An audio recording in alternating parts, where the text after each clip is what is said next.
So lonely and not even completely divorced yet? She says with playful mock sympathy. Seriously, do you really want a wingnut like Tammy? She told me she thought the deep fryer needed more water. Volker has to drain the whole thing. Water? Scott laughs. Volker finally sends the girl off. He walks back into the bar, groaning. Shire, you're gonna have to work more hours. The first Princess Cruise lands next week. We'll be swamped. No way. Shire shakes her very blonde head. I told you, George, my kids get off school on Memorial Day. I'm spending more time with them this summer. I leased my boat out to one of the Galvin brothers for the whole season. You're not going to fish? Scott asks, astonished. He's known Shire Kaminsky since high school. Took her to their prom nearly 30 years ago. She's been a highliner, one of the best commercial fishermen on the bay since she got her salmon permit and her own boat in her early 20s. I'm going to crew for a couple weeks on my brother's boat out west. Other than that, I'm spending the summer with my girls. She turns back to Volker. Part-time, George. That was the deal. I'll help you out a couple times a week until you find a competent server with more than a room temperature IQ. Shit. Volker collapses onto a bar stool and reaches for his laptop. I have to run a new ad, but all I get are ditzes. No, George, Shire says with authority. All you hire are ditzes. If you based your decision on their experience instead of their tits, this wouldn't be a problem. Volker looks at Scott. Crockett, you ever consider a job in the exciting field of food services? Thanks, George, but I'm too old for you. No more young ones. I swear, Volker says. He raises his right hand. Shire snorts. Right. I'm serious. Volker opens the laptop.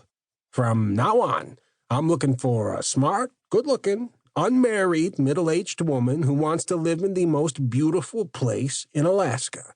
That's all I want. Yeah. Me too, Scott says, and looks down into his empty glass. You had your chance. Shire reaches across the bar and pats his hand. She smiles fondly.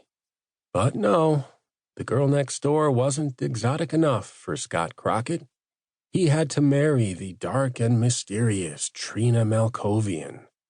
She winks at him. Big mistake, my friend. Huge. Don't I know it? He stands, stretches. See you later. He walks out of the bar into the afternoon light.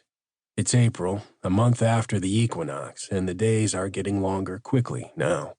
The bay is calm, the tide rip at the end of the spit creating only the slightest chop.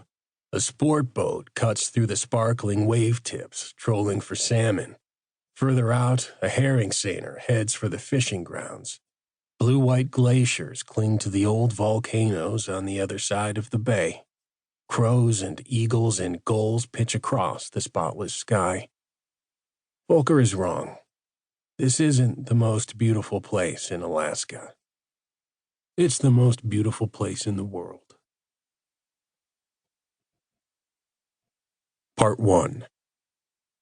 Phoenix, Arizona. Chapter 1. The guy seems safe enough to Carla. Or maybe she just wants him to be. She's waitressed at the Sierra Vista for over a year, and she's met a few men here. More than a few.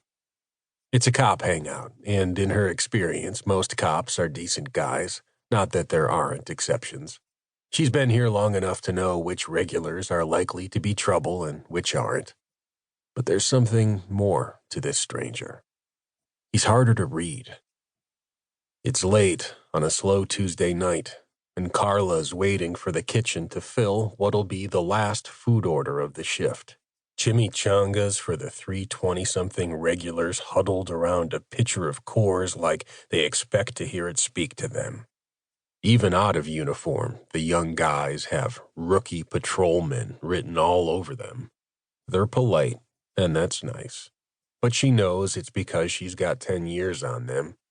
She could do without being reminded of that.